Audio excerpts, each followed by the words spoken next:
Hello, my beautiful friends. I am Laurel Bleadon-Maffei with Illuminating Souls, welcoming you to this episode of Sleepy Bedtime Blessings, a podcast designed to help you rest, relax, and fall asleep, all while deepening in your connection with your beautiful team of angels who love you so. And if we're meeting for the first time, allow me to introduce myself. I am an angelic practitioner, a spiritual teacher, and an encourager of souls. And I am so grateful for the work that I do. It is something that infuses my heart with so much love. And you might wonder what an angelic practitioner does.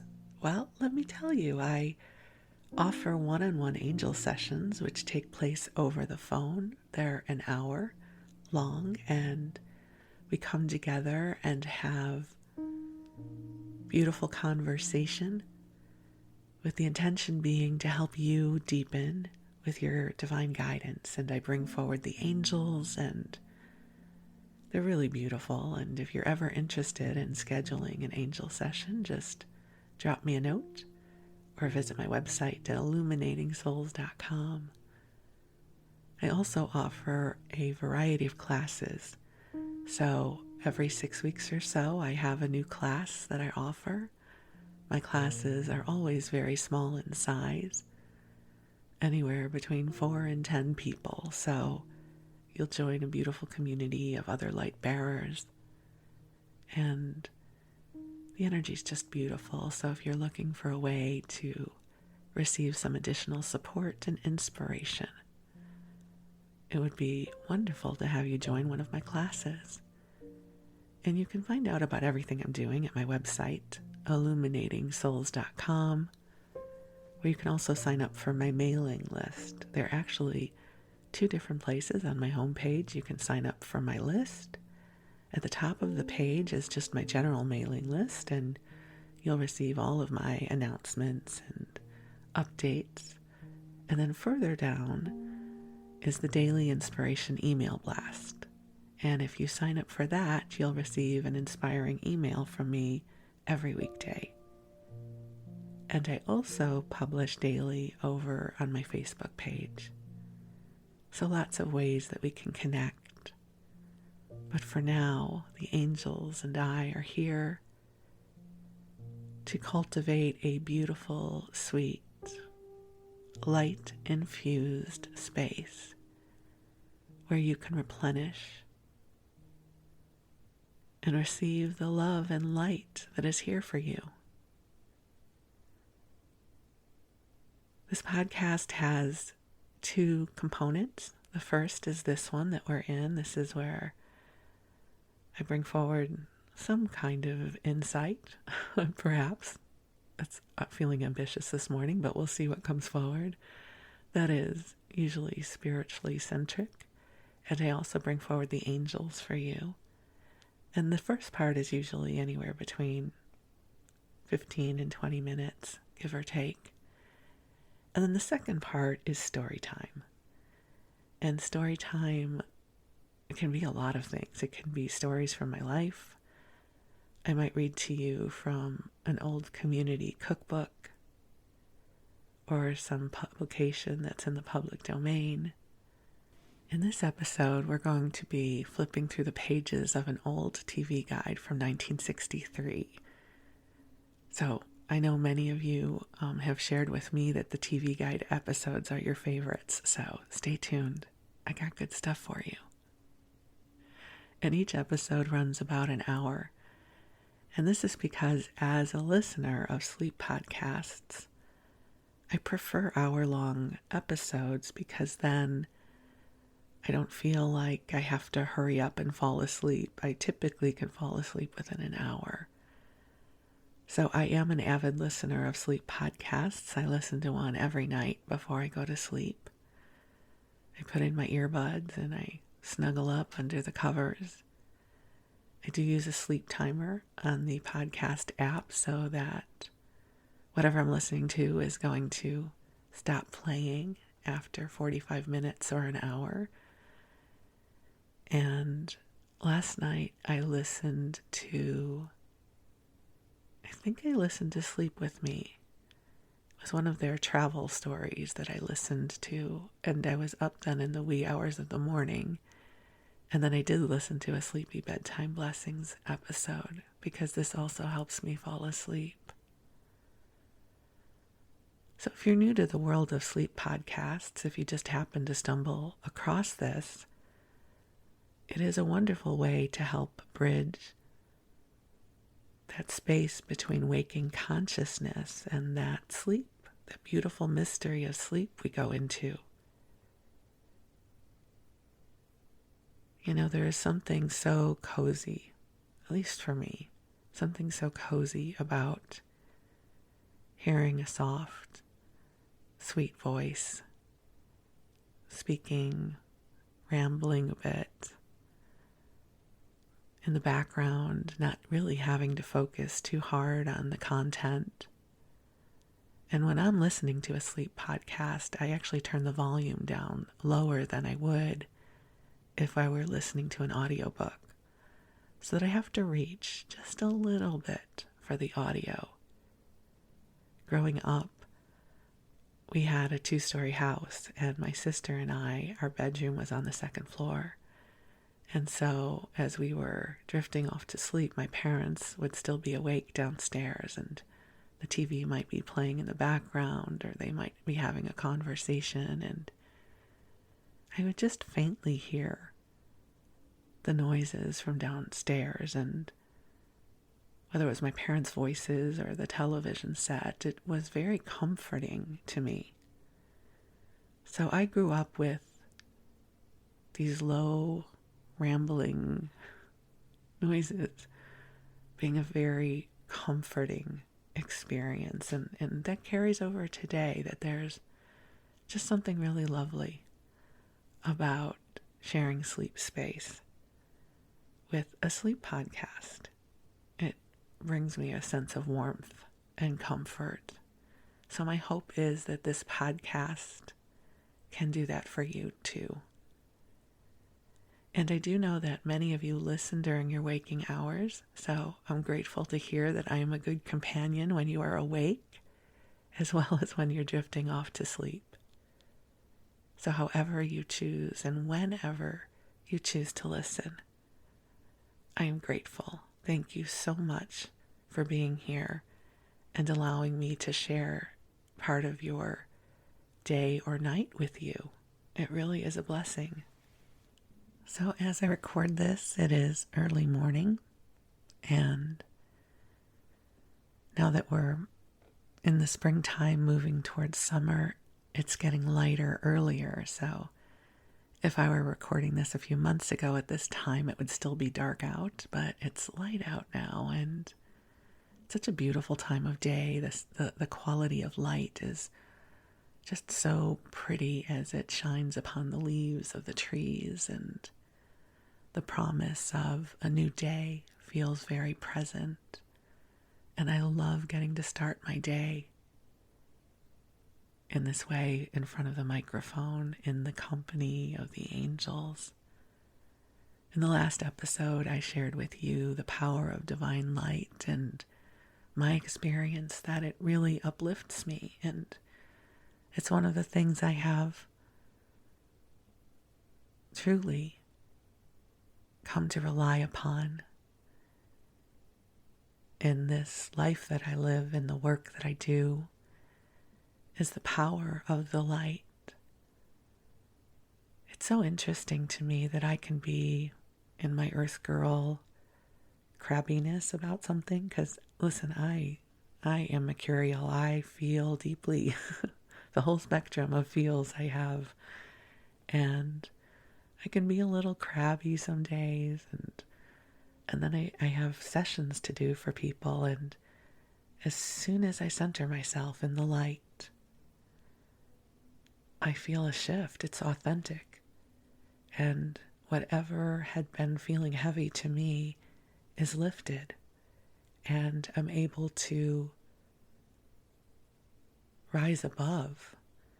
And when the session is over, I don't return to the level that I was prior to the session. I have more altitude and more resiliency. So it's a most interesting experience that this work truly nurtures me as well. So this opportunity to start my day in the light with you, even if you are ending your day in the light with me, what a blessing it is to bring whatever is happening in our hearts and in our lives into this love-filled, light-filled container where the angels meet us with their hearts wide open and shine this love upon us. And I experience this love as tangible. It's a tangible experience for me. I realize for many people it is metaphoric. Maybe you don't feel it or sense it, but I am very blessed that over the years I have developed a sensitivity to it where I can, most days, feel it and sense it. Not always, I say most days. Truly, if I'm really in the weeds, you know that term, in the weeds of life, where something's overwhelming me or I'm short-tempered about something or, just having one of those off days, I forget all about the angels. And my husband will say to me, have you talked to your friends yet? Which is code for, have I connected with the angels? And every time he asks me that question, the answer, of course, is no. No, what angels? What are you talking about? Because I experience the contrast between my earth girl self and my practitioner self. I mean, there's pretty good bridging between the two. I don't mean to make it sound like they are completely separate entities, but sometimes the light feels a bit elusive because I forget about it. Not because it's not here, more because I don't remember to lift my head up and remember that it is here and allow myself to be supported. So this is why I do this work, to help you remember. And you know what? To help me remember too. Getting to do this work and share these messages, sharing this space with you, it nourishes me as well. So I'm so grateful that we can come together sharing this beautiful, beautiful invitation of light from the angels, where we can be replenished, nurtured, nourished, uplifted, and most of all, loved up. We get to be loved up by our angels. So the angels are already here, and I love sharing the ritual of calling them in with you. So I invite you to get really comfortable in whatever way works best for you. If you are preparing for bedtime, I invite you to cozy on up and snuggle on in. And we'll take a few deep breaths in and out as we gently call ourselves forward into the heart of God. And beautiful angels on high, I invite you to join us here. I ask that you bring forward beautiful love and light, so that everyone listening to this broadcast, whenever they listen, will feel and receive the blessings of love that you are seeding into this broadcast. Angels, I ask that you lift from us that which we no longer need to carry, that which does not belong to us, helping us to feel uplifted as we remember the beautiful truth and wholeness of all that we are, Help us remember that this world is a beautiful place and that each of us has a beautiful place here in this world, in our lives. And dear ones, just take some more nice deep breaths in as the angels are infusing the space you are in with a beautiful, soft, pink light. And this light is bringing to you healing, love, helping you come into alignment with the beauty of your soul, the wisdom of your heart.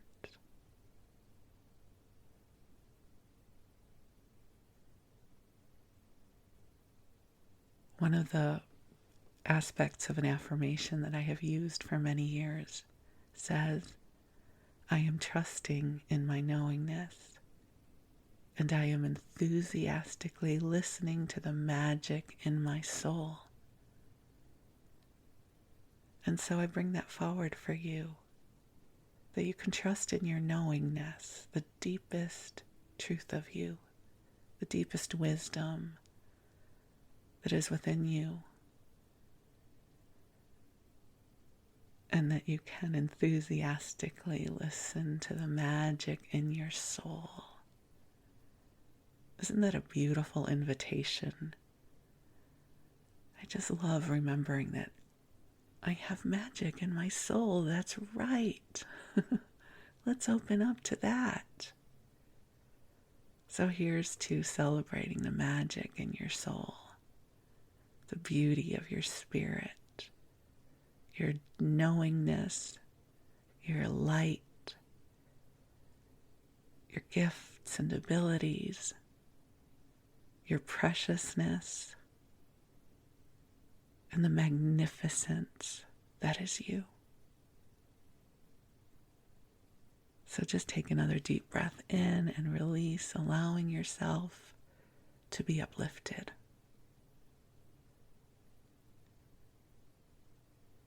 I sometimes feel that image of the angels helping me to lift my feet up off the earth for a little bit so I can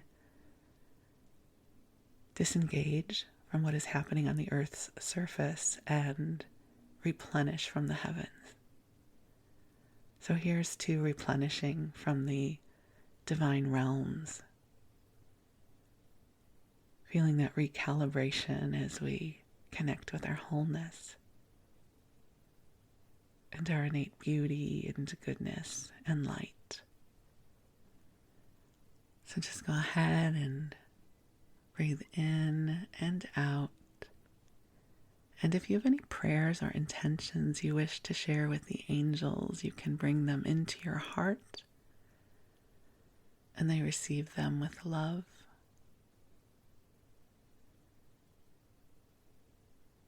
You can let the angels know how they can help you,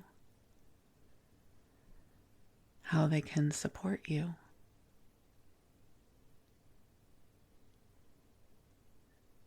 And the angels bring you blessings. And so, my beautiful friends, I invite you to cozy on up, and if this is your bedtime, to just drift off whenever you are ready. And if this is the middle of your day, then just enjoy. And we're going to move on into story time. So as I promised, for this story time, we're returning to the pages of a TV guide from March of 1963. This is the TV guide that has the Beverly Hillbillies on the cover, and a while ago, I went through the first part of this issue, and I said, we'll come back to it, and I didn't realize it was going to be this long before we came back to it. As I seem to recall, we ended on Monday night, so I don't know if that's right or wrong, but it's what I remember, so we're going to start again with Tuesday. So again, just to set the stage, 1963, Well, I was 10 months old, maybe. So I don't have any memory of this time. I was not watching TV at this point, unless my mother, put me in front of it somehow. But many of these shows I remember because they were a part of what I remember watching once they came into syndication. Because back in the day when I was growing up, we had like 4 television stations. There were no VCRs.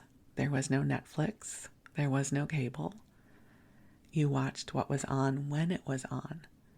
So there was no going back and rewatching something because you want to, right? It's not on demand. You can't just cue it on up and watch it again. You had to watch it when it was on.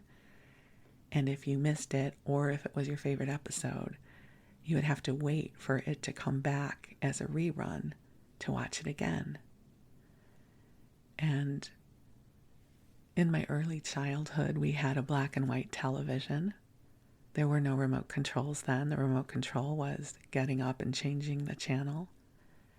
And television was a family experience because in many homes there was only one television and we would watch together. So it was a shared experience. So we'll go through some of these shows again. I'll share with you sort of my memories of these shows. I wasn't watching them in 1963, but they certainly are a part of the tapestry of my childhood.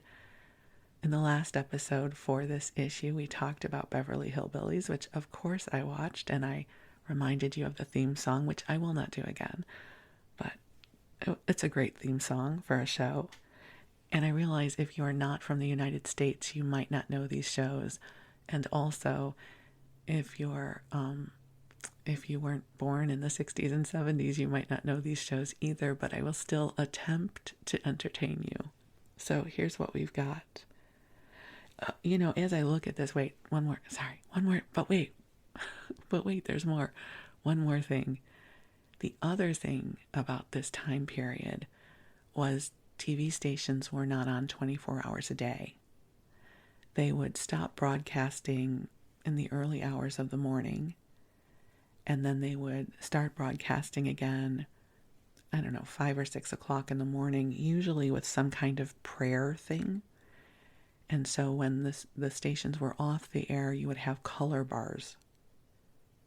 So if you were ever up in the middle of the night and wanted to watch television and you got the color bars, it was really kind of sad because, for me, I would think, oh my God, I'm the only one awake right now.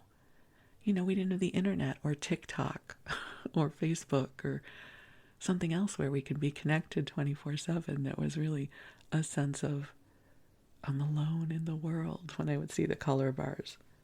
So I'm not going to go through just too much of the early morning stuff, although they are showing things like I Love Lucy and the McCoys, those kinds of shows in syndication at this point, which means they're airing during the daytime and they're reruns. So on this Tuesday, as we get a little later in the day, the Mickey Mouse Club is on, which I remember the song and all of a sudden came back into my head, which I will not sing because I don't want to get into copyright issues, but it does involve spelling out Mickey, MICKEYMOUSE. I don't know why, that just came back to me. I haven't thought about that in decades, but now it is front of mind again. At this point, it looks like Leave It to Beaver is still in its first run, and this episode is Lumpy's scholarship to state comes through, and though Wally is disappointed that his own application was turned down, he decides to throw a party for his pal. I don't know that I've seen a lot of episodes of Leave It to Beaver. It was not cool even when I was a kid. Like, we were past the Leave It to Beaver stage. I'm going to skip over some of the other shows because I don't really have a relationship with them. But I will say it looks like there's a first run of Maverick with James Garner. I love James Garner in Maverick and Rockford Files and that movie that he did with Sally Field. I can't remember the name of it, but it is the best movie. It's a love story. So I don't remember the name of it, and I'm too lazy to go look it up, but if you want to see a really beautiful romantic comedy and you haven't seen it yet, just go Google James Garner and Sally Field movie and you'll find it, and it is so sweet. I might have to go back and watch it again now that it's come front of mind for me. One of the shows that is on, which I remember from childhood, is Red Skelton. He, if you don't know who he is or was, he was a comedian, and he had a sketch comedy show, and he was someone who just had a lot of heart. He just seemed, I don't know what he was like in real life, but my perception of him was he was incredibly kind. He just really exuded a lot of kindness. And so in this episode, Red's guests are Marilyn Maxwell and Jackie Coogan. So I'm sure that would have been delightful. I do remember that, just watching the show as a kid. I don't remember this episode clearly because I was 10 months old. Also airing is roller skating, Olympic roller skating, which must have been riveting at the time.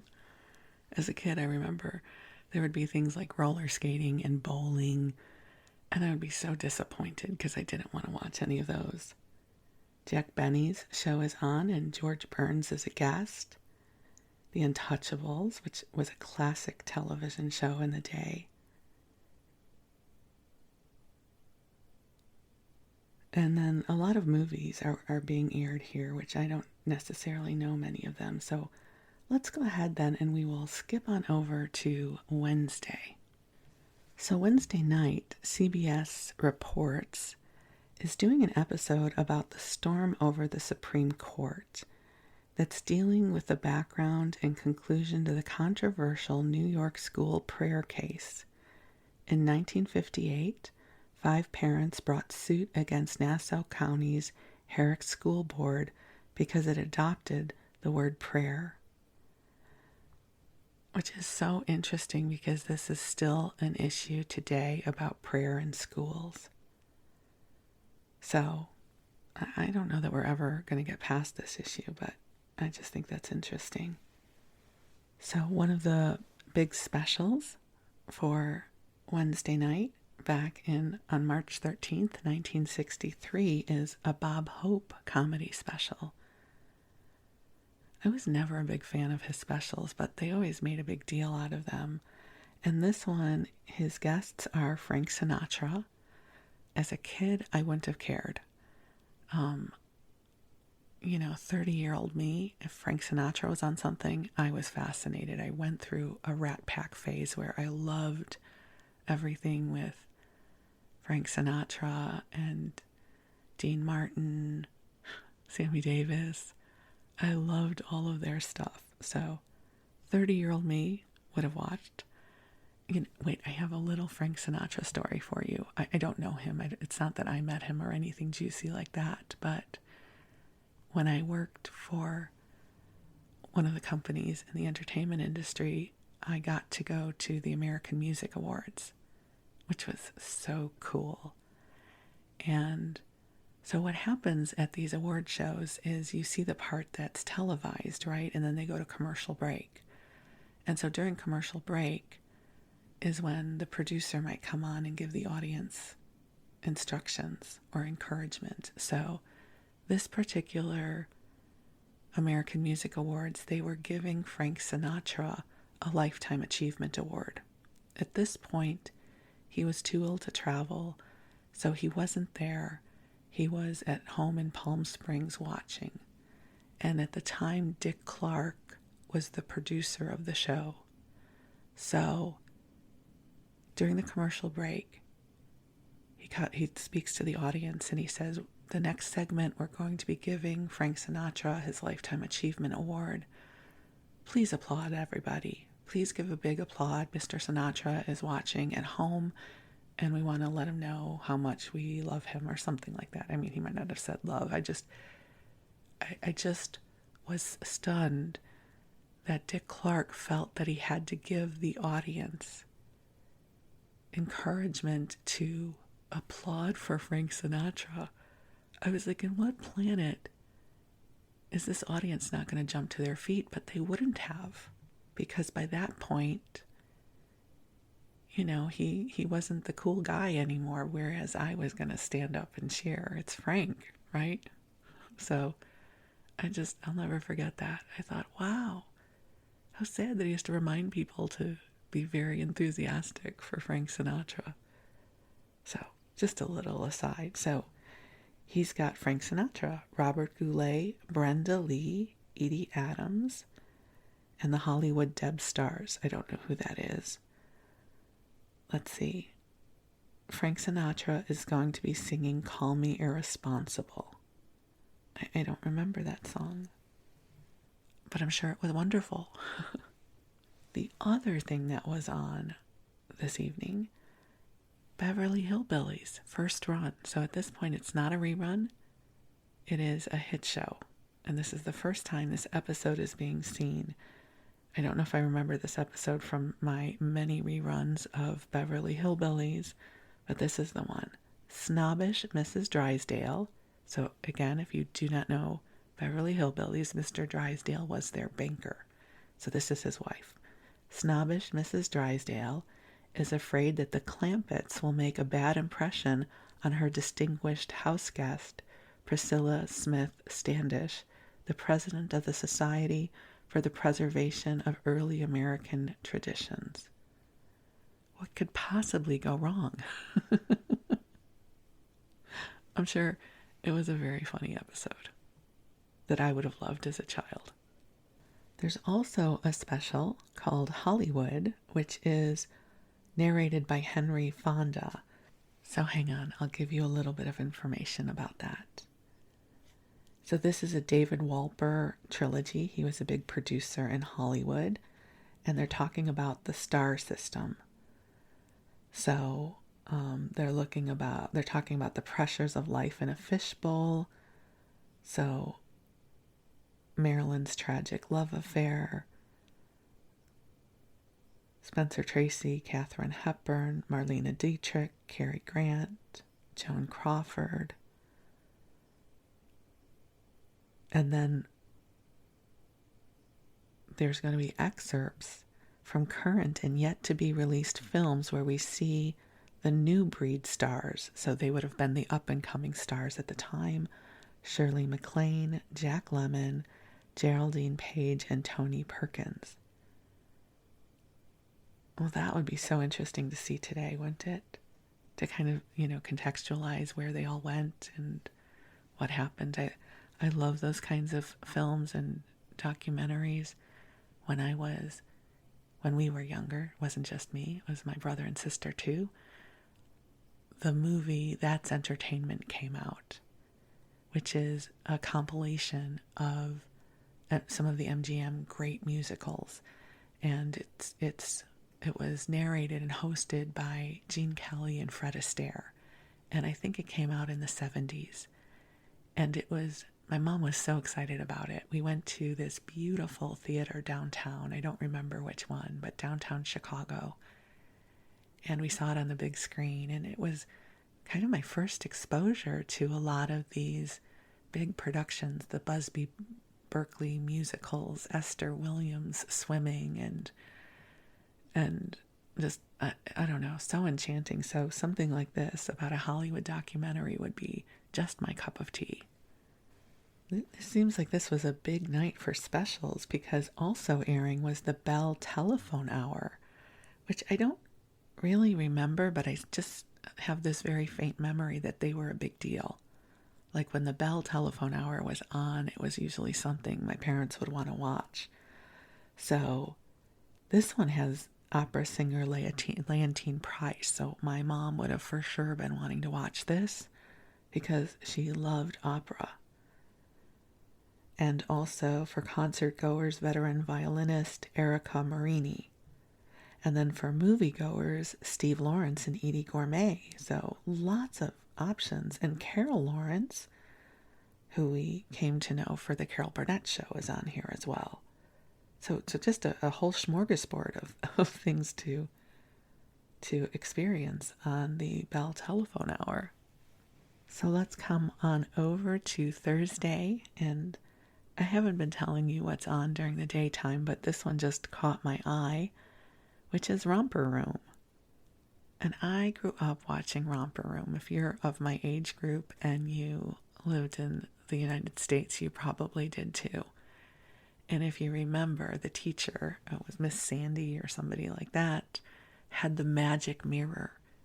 And she would hold the magic mirror up to the camera, and she would look through the magic mirror to see you. And so she would say, I see Timmy, and I see Lisa.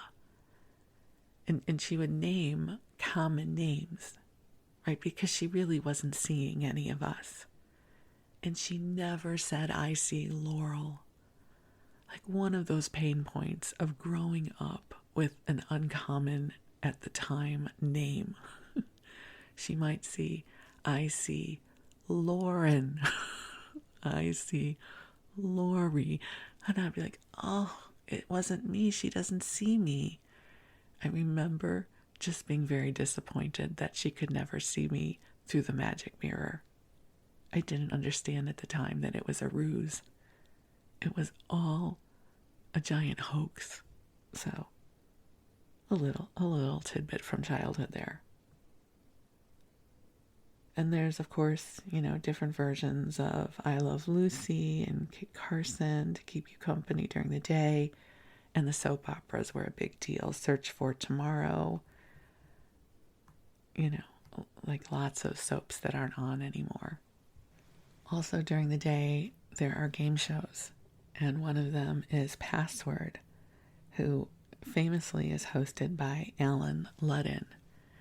And I don't know if you know this or not, but Alan Ludden and Betty White were married. And, he passed away, a couple decades before she did.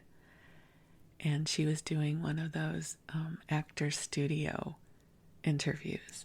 There used to be a wonderful show called The Actor's Studio. And I forget the name of the gentleman who was the host, so forgive me for that. But he always would ask a series of questions at the end of an interview. And one of the questions is, when you get to the pearly gates, what would you like God to say to you? A really profound question.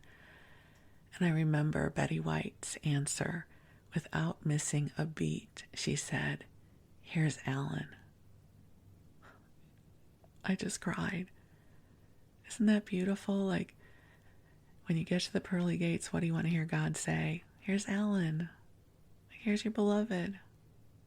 Oh, just, that always touches my heart, the love the two of them shared. Okay, we'll skip on over to Thursday evening. So there's an interesting show called California the Most. I don't know if this is a national show, or it must be national.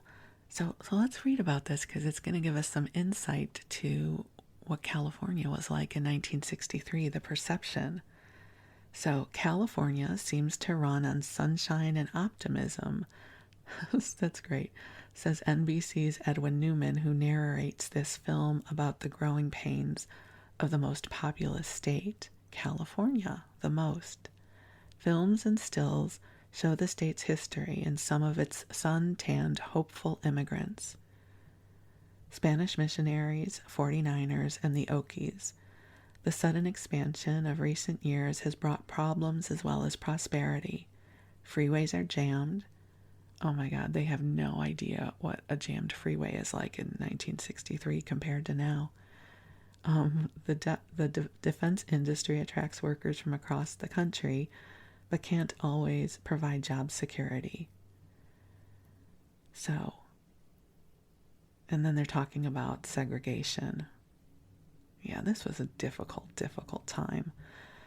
But we see the humorous side of California too. Push-button homes, I don't know what that means. A college that offers a degree in auto repair, and a wedding on roller skates. I don't know. I just think these things are time capsules, right? To go back and see what the perception of things. So a push button home, what do you think that is? What had been made push button back in the day. I don't know if we had push button phones at that point. You know, if you could push a button and turn on a light. I don't know what they were talking about. You know what else is on? Going from that to Mr. Ed. I loved Mr. Ed. He was a talking horse. Ed the Redecorator is a rerun. While Carol and Wilbur are on vacation, Ed decides to have his stall done over in a Hawaiian motif. Okay, do you guys remember the theme song for Mr. Ed? I don't know if I remember the whole thing. A horse is a horse, of course, but who's ever heard of a talking horse? Unless the horse is the famous Mr. Ed. Okay, so impressed that I could just recall all of that without looking it up. I loved Mr. Ed. A talking horse. What was not to like? To love, actually. What was not to love? Let's get clear. Also airing is an Ozzie and Harriet episode. And Perry Mason. I think I have shared with you before that my husband loves Perry Mason and still watches it to this day. So thank goodness it is on one of our Amazon Prime channels. We get it. I pay for something that has it. And then it's also on one of the stations. So I love to help him decompress after he comes home from work. So I try to put on a show that he will enjoy. So we haven't done Perry Mason in a while because we're definitely into British mysteries right now. But Perry Mason has been in heavy rotation in our house. So this episode, the case of the lawful Lazarus. Trevor Harris, who had been declared legally dead, suddenly turns up. Gosh, that's so interesting when that happens. At the bedside of his dying wife. And he doesn't agree with her decision to make her uncle the guardian of their children and their millions, because it's always about money, right? I don't know that episode, but I'm sure it has played in our house.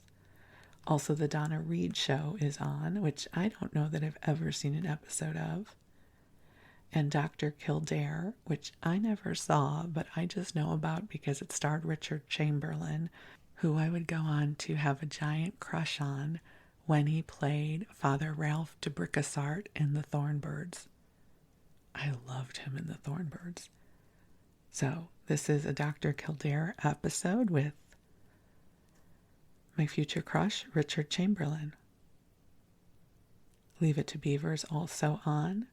My Three Sons. I can still hear the theme song in my head.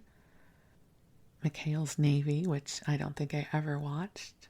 Hazel, which I did. Hazel was the maid.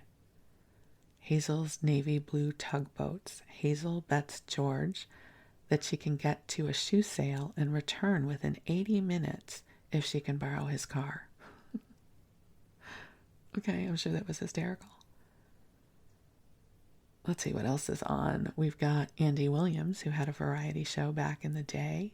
Something called Nurses, which I don't have any recollection of. And then we go into the evening stuff. Okay, we're now on to Friday morning. There's an I Love Lucy episode in rerun where Lucy and Ethel scheme to end their golf widowship. I have no idea what that means. But this is the first I Love Lucy with Desi Arnaz. So I've seen so many of those in the day. Also in reruns are the McCoys. And a bunch of shows I don't know. Oh, there's reruns of Burns and Allen. So George Burns and Gracie Allen had a sketch comedy show. So it's reruns of that. Which I think would be interesting to watch again at this point in time. Ernie Ford, who had a variety show, is in reruns. And Merv Griffin is on it. I don't know any of his guests. Musical comedy star Peter Cook and songstress Marilyn Lovell. Is Peter Cook somebody who is a British star? Maybe I do know him. I don't know. As well as reruns of Father Knows Best, Loretta Young, The Best of Groucho, again with Password. And in terms of other game shows, we have To Tell the Truth. And we have Match Game. Wow, it looks like Gene Rayburn was hosting Match Game in 1963. I remember him from my day. And Florence Henderson and Paul Ford wind up a week as guest panelists. And this is Florence Henderson before the Brady Bunch. The Brady Bunch was not on yet. So that's interesting. The Brady Bunch wouldn't come on until I think I was 5 years old. And the only reason I say that is because I'm the same age as Cindy Brady. So however old Cindy Brady was when the show premiered, that's how old I was at the time. A really weird measurement of my childhood. How old is Cindy Brady in this episode? That's how old I was. Let's see what else is on.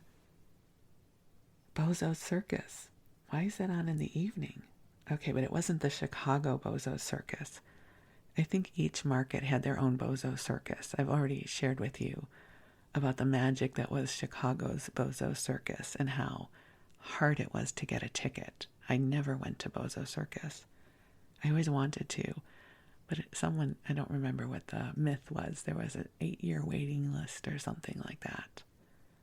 So I don't know how people actually got to go to Bozo Circus.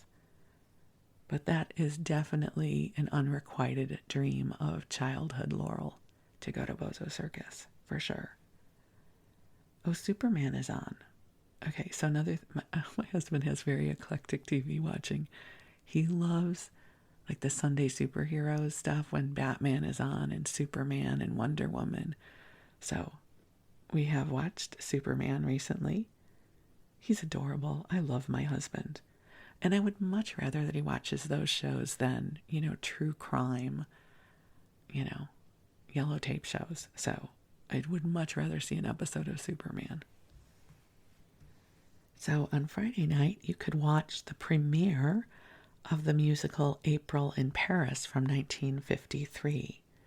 So in a case of mistaken identity, chorus girl Dynamite Jackson, fantastic name, is invited to represent the American theater at the Paris Festival. So it's with Doris Day, Ray Bolger, and Claudine Dauphine. Dynamite Jackson. That is a phenomenal name. I've never seen that, but it sounds good. Rawhide, which I don't think I ever saw an episode of. I never have been big on Westerns. Again, Wes loves his Westerns. That's the key to a good marriage. You give each other TV time. Like, it's fine. He can watch his Westerns and his Supermans and his Perry Masons and his British mysteries. And then, since he works during the day and I'm home, then, during the day, I catch up on my trash television.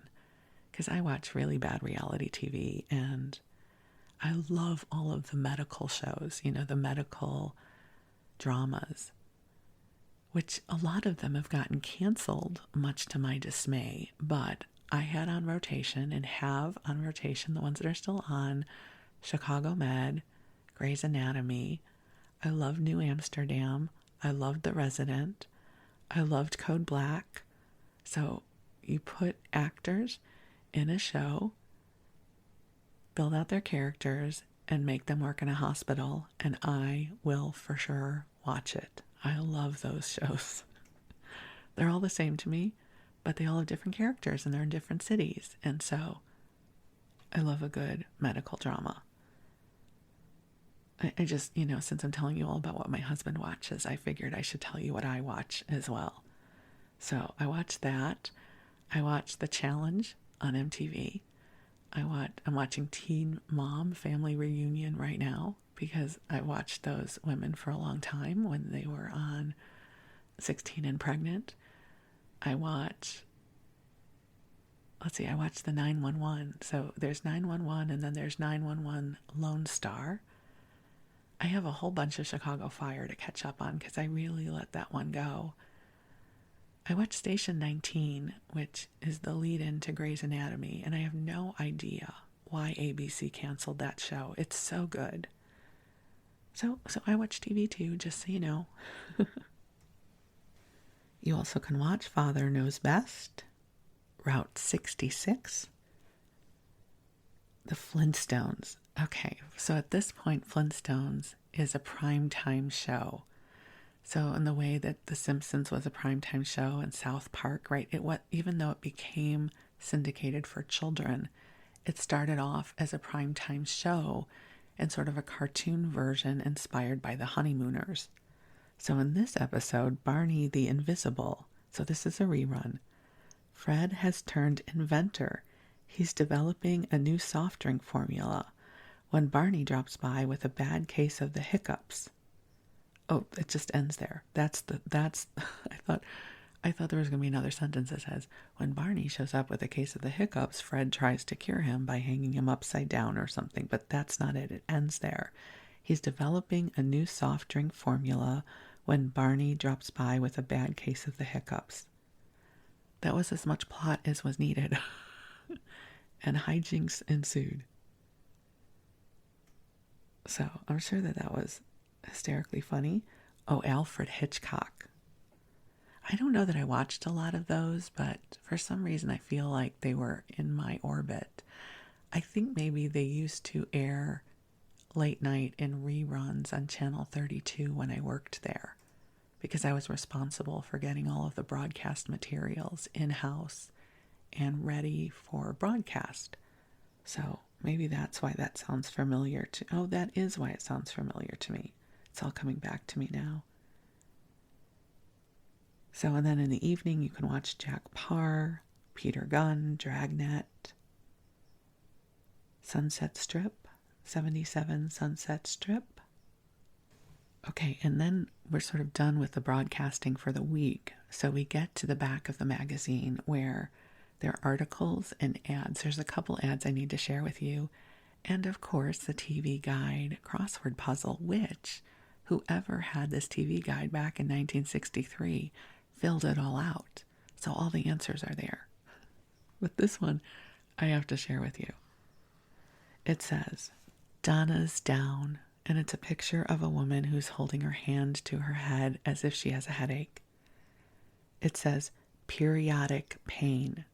You know what that's code for? She has her period, but they can't say that. Periodic pain. Every month, Donna was down because of functional menstrual distress. I can't believe they could use the word menstrual. Because of functional menstrual distress. Now she just takes Midol and goes her way in comfort because Midol tablets contain an exclusive antispasmodic that stops cramping, medically approved ingredients that relieve headache and backache, calm jumpy nerves, a special mood-brightening medication that chases blues. What do you think that was? So now Donna's up with Midol. And just as an aside, in terms of modern television, there is the funniest episode of Everyone Loves Raymond, where Raymond just doesn't know what to do because Deborah is really difficult to live with when she's on her cycle. And he is so confused and he does everything wrong. It is the funniest episode. Whenever it's on, Wes and I laugh so hard. Because it's so true, right? For those of you who aren't women, or don't have ovaries, I should say, or never had ovaries is a better way to say it. If you've never had a menstrual cycle, it's crazy. It's so hard because, a week out of the month, for me anyways, I became so emotional. And sometimes I was just off the charts emotional and I couldn't help it. Thank God that's not an issue for me anymore. Woo, thank goodness. Being almost 62 years old is a good thing. There is a fashion spread with Sid Charisse, who's just beautiful and an amazing dancer. The other thing I wanted to share with you is an ad which I did not remember until I saw this ad. So if you're my age, you might remember this. AIDS weight loss candy. It's spelled AYDS. So they're supposed to be vitamin and mineral candy that helps you lose weight. And the headline says, How Joan Bennett Loses Weight, Yet Eats What She Wants. This is the kind of BS that messed me up my whole life. Like, just eat an AIDS candy. That's all you need, Laurel. Just eat one of those things and you will be able to eat whatever you want and stay thin. Okay, so let's read this. What garbage are they selling us? At a glance, it would seem that Hollywood's Joan Bennett has a corner on the trim figure market. But the fact is, almost any woman can be slender if she knows how to do it. Oh my God, this is so painful. Okay, not really painful, but this is the era I was born into. She knows how to do it, and how to do it doesn't mean giving up meals, starvation, dieting, living on liquids, or taking drugs. It's simply a matter of taking low-calorie vitamin and mineral candy that helps make you slim. Okay. This is okay. I'll just keep going. I can do this. It is called AIDS. Taken as directed, AIDS cures your appetite. You automatically eat less because you want less, and so you lose weight naturally. This is exactly how Joan Bennett lost 10 pounds in 1951 and has kept the weight off ever since. So she says, on the AIDS plan, I've eaten vichyssoise, lasagna, creme brulee, all of my favorite dishes, yet stayed between 110 and 112 pounds for the past 12 years. AIDS encourages sound nutrition, trim healthy bodies. AIDS candy contains no laxatives, no drugs, no thyroid stimulants. It's what is medically known as an appetite deterrent and has been clinically proven. I know I ate me some AIDS candy in the day because of course I would, because it was going to be my answer. Of course, it doesn't work. Yes, they get rich, and we just develop issues about why is this not working for us? So when I read this kind of stuff, it lets me have so much compassion for how effed up I was about having weight issues my whole life. Because there was always something. If it wasn't the AIDS candy, it was something else. Just do this. Just have watermelon on Tuesdays. Don't eat any bread. Cut out gluten. Just eat green food. Like whatever it was just that thing that worked for someone else like Joan Bennett. And that would be my answer, which has never arrived. So, love and light to every woman who ever ate one of those disgusting candies, because I seem to recall they were fairly disgusting. They were like little, I think they were supposed to be chocolate, little chewables, little square chewables. Almost like a chewable vitamin, like a fudgy vitamin thing. And they were expensive, as I recall. Okay, we come to the crossword puzzle. A little bit lighter fare here. I don't know any of these, but somebody else filled this in. So I don't really know these answers, but someone else filled them in, so I'll sound very smart. The co-star of 77 Sunset Strip, Stu someone, I don't know who, but STU versus STEW. This one I do know. For Across is actor Lugosi, Lugosi. Bella. I knew that one. Bella Lugosi. Somebody, the host Collier, Bud Collier. I have no idea who that is. Now this is an interesting one. 12 Across is the 6th Jewish month. I can't believe that was one of the questions. It's Adar, Adar, which I did not know, but I do know that Adar is a Jewish month, but I wouldn't have known that. Money in Mexico must be peso. I didn't even have to look that one up. So I guess I would know some of these. But it just tickles me that someone in 1963 in pencil filled most of this out. There were things that they didn't get, but that's okay. We can't get everything. on the TV Guide crossword puzzle all the time. All right, and let's see, is there anything more I can share with you? So then there's just some little snippets about what's happening in television. So on Tuesdays, Red Skelton Show will be telecast a half hour earlier.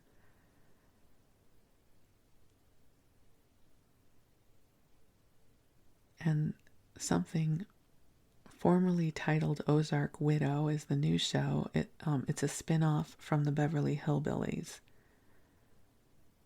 Will return Wednesday nights.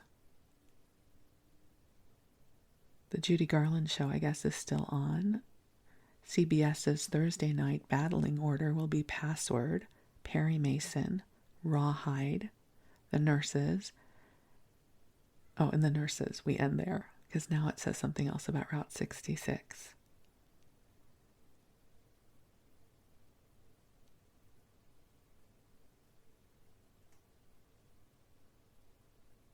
All right, and I think that brings us...